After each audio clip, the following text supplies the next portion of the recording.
Su carta de presentación fue un trueno.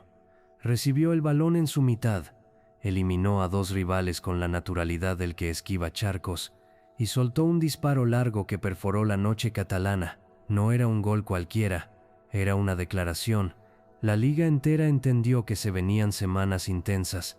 Hubo una cara menos amable de esa dependencia. Cuando se lesionó, el equipo perdió el hilo y cayó a una zona de la tabla que parecía negarle su historia. El regreso, con gol y asistencia en un derbi, encendió una remontada que devolvió al club a la lucha alta. De ahí en adelante, apenas un tropiezo en 20 partidos. La temporada cerró con números que no solo seducen, sino que explican. Participó directamente en decenas de tantos y recibió el mayor reconocimiento individual del mundo. Aquello no era un final, era un prólogo. La siguiente campaña confirmó lo que se intuía. El equipo se sostuvo como líder desde octubre, y su fútbol fue una corriente constante. En Europa, ante un rival inglés de jerarquía, dejó una imagen que quedaría archivada entre los mejores goles de la competición.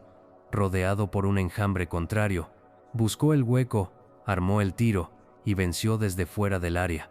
Era esa clase de atrevimiento lúcido la que lo hacía distinto. Su capitán, hombre de pocas palabras y muchos hechos, le atribuyó algo más que goles y asistencias. Le devolvió el alma al equipo, dijo, y con ello explicó sin grandilocuencias el efecto más profundo de su presencia. En una tarde de mayo, además, dejó una asistencia que ya se recuerda como traspaso de antorcha.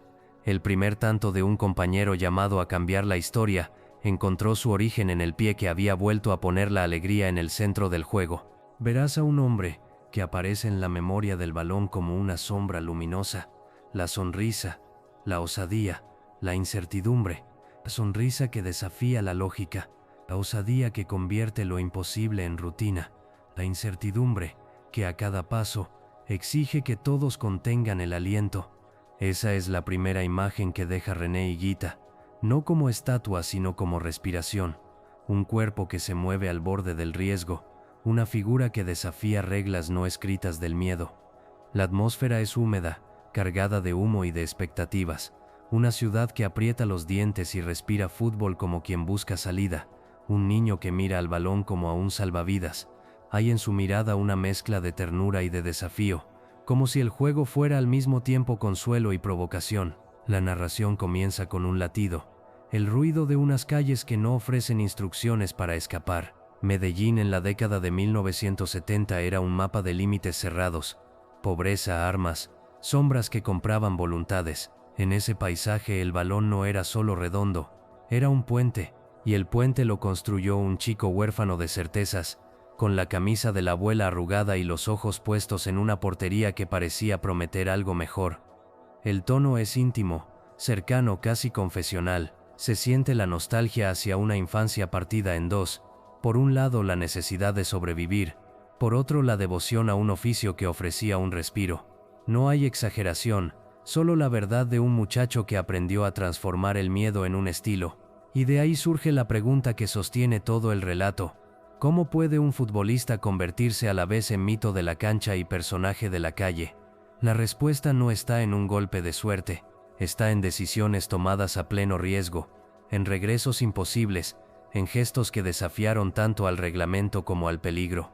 Los primeros pasos son de tierra y barro. Se escucha el grito del vendedor, el roce de las botas contra el cemento, la risa de un barrio que no se rinde. Y en medio de eso, una figura se recorta, René Higuita, que aprende muy pronto a jugar con la línea del desastre y con la del éxito. Esa contradicción funda su alma pública, la del héroe que se atreve y la del hombre que carga con las heridas de la vida cotidiana. La escena, desde el inicio, se siente cinematográfica, no por el artificio, sino por la intensidad con que se suceden las imágenes. Habrá un momento en que la pelota dejará de ser solo balón, será testigo y también causa de cosas grandes y peligrosas.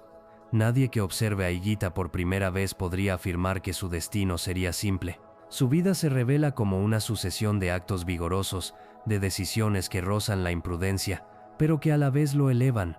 Se verá como en la cancha transforma el miedo en arte, y fuera de ella, cómo las grietas del entorno exigen conversaciones que no aparecen en los libros de táctica. En ese tono se abre la historia, con la promesa de que cada jugada, cada silencio y cada gesto tendrá consecuencias. La emoción no busca mitificar, busca poner la piel sobre el hecho, transformar la cronología en experiencia. Desde aquí, la narración no solo contará lo sucedido, lo hará sentir. René nació en Medellín.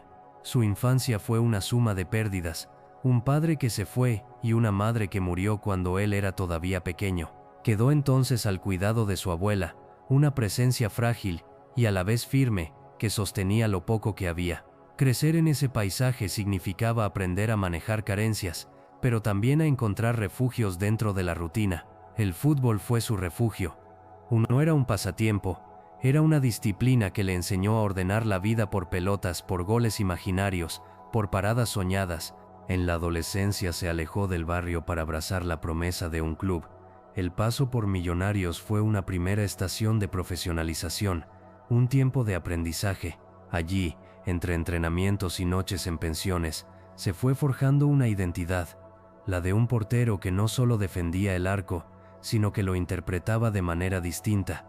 A los 20 años volvió a Medellín para firmar con Atlético Nacional, y en ese regreso encontró un escenario perfecto para nutrir su imagen pública.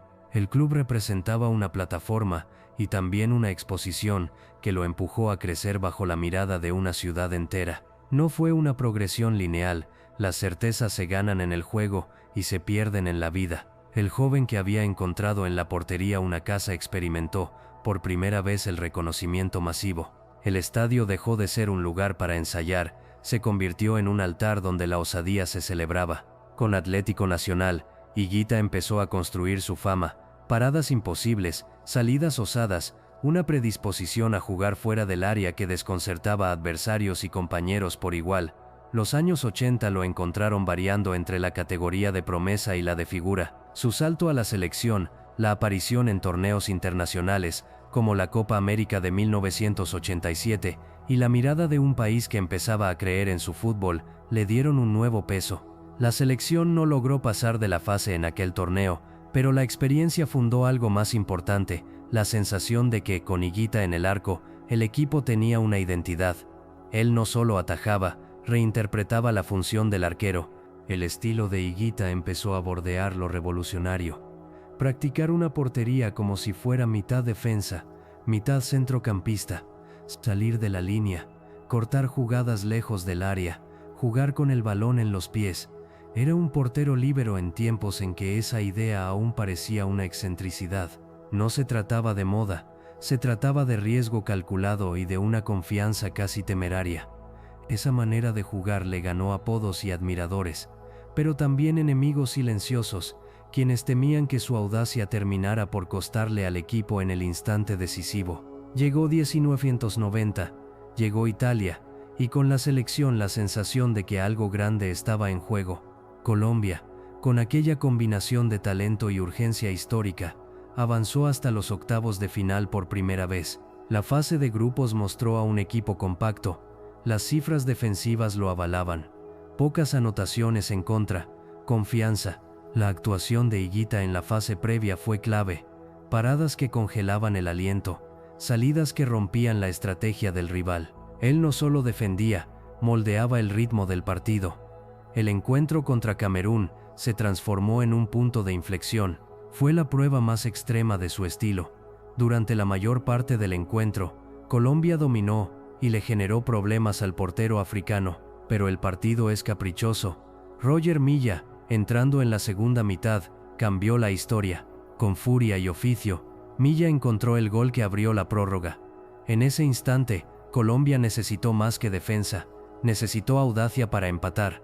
La desesperación reconfiguró las líneas y empujó a hombres hacia adelante. Higuita quedó tan adelantado que su figura parecía pertenecer al centro del campo más que a su propia área. Entonces ocurrió lo que todos recuerdan con la mezcla de asombro y desazón. Un intento de regate que buscaba salvar una jugada se transformó en pérdida. Milla, como cazador paciente, le arrebató la pelota y marcó en la portería vacía. Fue un golpe que decidió el pase a la siguiente ronda. Colombia se quedó sin mundial. La caída fue pública y dura. Higuita asumió la responsabilidad con una frase que pesó como una confesión. Calificó la jugada como un error tan grande como una casa. La autocrítica no borraba el hecho, pero en la mirada ciudadana ya se mezclaban otros sentimientos: gratitud por el camino recorrido y reproche por el final. Tras ese mundial, la vida de René siguió escalando en su complejidad. En 1991, condujo a la selección a un resultado notable en la Copa América, alcanzando el cuarto puesto y mostrando que su aporte no había sido solo circunstancial. Ese torneo lo consolidó como pieza clave. Su portería a cero frente a Brasil fue una de esas noches que la memoria deportiva repite como prueba de talento y carácter. Aún así, la narrativa personal no era solamente de triunfos. Fue entonces cuando una oportunidad internacional lo llevó a Europa, un paso a España para jugar en el Real Valladolid, breve pero significativo, que le ofreció otra perspectiva de su oficio y la certeza de que su nombre ya trascendía fronteras. Volver a Medellín significó también volver a las tensiones que latían en la ciudad. El narcotráfico ya no era rumor, era realidad pública, fuerza que penetraba todas las instituciones, incluso el fútbol. En ese clima, las relaciones entre poder económico y clubes eran complejas. Algunos capos invertían en equipos, otros usaban al deporte para lavar dinero o ganar influencia. Higuita, por su visibilidad, se encontró inevitablemente vinculado a esa trama. Las conexiones entre figuras del fútbol y de la calle no siempre seguían reglas claras. Había favores devueltos y obligaciones silenciosas. Fue en ese contexto que se desató uno de los episodios más tensos de su vida. Carlos Molina, un hombre poderoso con intereses en el club, sufrió el secuestro de su hija de 11 años. No era un caso que pudiera resolverse con llamadas a la policía, porque el mismo mundo en el que transcurría el secuestro operaba bajo códigos separados de la ley formal. Molina acudió a quienes en la ciudad ejercían otra forma de autoridad. Buscó a René Higuita, que ya figuraba como mediador natural por la confianza que despertaba en ciertos círculos. Le encargó una misión terrible: llevar un rescate a Pablo Escobar, el nombre que resumía tanto poder como peligro. Molina dijo, con voz que no admitía réplica: «La vida de mi hija está en tus manos». Fue una escena con pocas palabras y consecuencias enormes. La entrega del rescate y la devolución de la niña constituyeron un acto humano en apariencia simple, pero que en ese tiempo se enmarcaba en un territorio legalmente ambiguo. El intercambio se realizó. La niña regresó a su casa. La ciudad respiró por un momento aliviada. Sin embargo, el costo legal y moral para quien actuó como puente fue inmediato. Al aceptar ser intermediario en un secuestro, aunque el acto fuera para liberar a una víctima, Higuita se encontraba en una zona gris ante la ley. Cuando la justicia llegó a examinar los hechos, la participación fue interpretada como complicidad en el delito. El resultado fue una sentencia dura para un héroe deportivo. Fue encarcelado durante 7 meses. La prisión convirtió su figura pública en algo más complejo. Ya no solo era el portero que inventaba paradas, sino un hombre sometido a la ley por una acción nacida en la intersección entre la lealtad y el peligro. En aquel tiempo la vida deportiva también pagó un precio. Su ausencia de la escena internacional tuvo consecuencias profundas. René no estuvo en el Mundial de 1994. Colombia, sin su presencia y sin su impronta, no superó la fase de grupos. La sensación colectiva fue de pérdida doble: la del talento y la de una presencia que, aunque polémica, moldeaba el ánimo del equipo. Tras el tiempo en la cárcel, la historia de Higuita no terminó en silencio. Regresó a la selección y en 1995 protagonizó uno de los momentos más inolvidables de su carrera: la parada conocida como la patada escorpión en el estadio de Wembley, un gesto que desafía explicación y que se transformó en símbolo de audacia. Una tarde inglesa, un arquero colombiano saltó hacia atrás y con los talones despejó un balón que parecía destinado a una anotación. La imagen fue viral mucho antes de que existiera la viralidad digital. Ese gesto quedó inscrito en compilaciones y en la memoria colectiva. En 2002, la hazaña fue incluida entre los grandes momentos deportivos, como si la proeza confirmara que la osadía de Higuita tenía un lugar en la historia del juego. No obstante, su trayectoria siguió marcada por altibajos. En noviembre de 2004, cuando jugaba en el club ecuatoriano Aucas, un control antidopaje dio positivo por cocaína. El golpe fue duro y lo obligó a retirarse de manera abrupta. El deporte le exigió una pausa forzada por la sanción y por la mancha pública que acompañan ese tipo de hallazgos, pero la necesidad de volver al campo y la identidad forjada en la cancha lo empujaron al regreso. En 2007, a los 40 años, volvió a jugar y, aunque la etapa final estuvo lejos de aquella cumbre de audacia, rindió tributo a su historia. Finalmente, en enero de 2010, a los 43 años, dijo adiós a la profesión de manera definitiva. El legado de René Higuita es múltiple y contradictorio a la vez. Fue uno de los 5 porteros con más goles en la historia, con 43 tantos, muchos de ellos desde tiros libres y penales. Esa cifra lo ubica en un territorio poco habitual para su posición. No solo defendía, también atacaba con voz propia, por su manera de jugar, por su predisposición a tomar el balón con los pies y a salir lejos del área. La FIFA introdujo una modificación reglamentaria en 1992, la llamada regla del pase atrás, que prohibió al portero tomar el balón con la mano tras un pase deliberado con el pie de un compañero. La medida no surgió del vacío, fue respuesta a gestos de porteros como él, que desafiaban convenciones y obligaban a que el reglamento se replanteara, aun con sus controversias, con sus errores públicos y con decisiones que le costaron caro. Higuita es recordado con cariño por muchos en la comunidad futbolística. Su figura es la de un pionero del portero líbero, en una era en que esa figura no era habitual. Su patada escorpión quedó como emblema de creatividad aplicada al riesgo. Sus goles como portero son testimonio de una ambición que no se inhibía por la posición, pero también quedó la huella de la vulnerabilidad humana. El hombre que al mezclarse con poderes de la ciudad terminó preso. El atleta que se enfrentó a la caída de la reputación por problemas extradeportivos. El sujeto que intentó regresar y cerrar su historia en el campo. El balance que deja su vida es por eso ambivalente. Un legado técnico, una leyenda popular y una lección sobre la complejidad de crecer en un lugar donde el talento y el peligro convergen. El fútbol ganó con sus innovaciones. La sociedad tuvo que mirar de cerca las consecuencias de las alianzas entre el deporte y el poder del narcotráfico. El recuerdo de René Higuita no encaja en una sola categoría. Es triunfo, error, audacia, dolor y reconciliación. A la distancia, su figura obliga a pensar en cómo se mide el éxito. Por los títulos, por las paradas, por las decisiones que se toman fuera del estadio, por la forma en que alguien asume el legado de sus actos.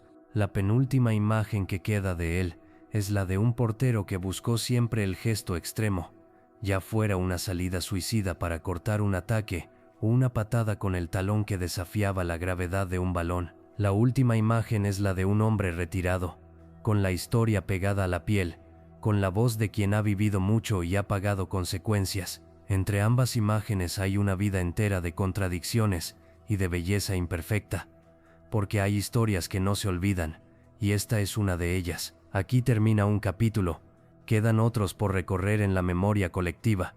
Lo que dejó René Higuita no cabe en un resumen, es ruido de grada, es silbatazo, es el latido de una ciudad que supo idolatrar y juzgar con la misma intensidad.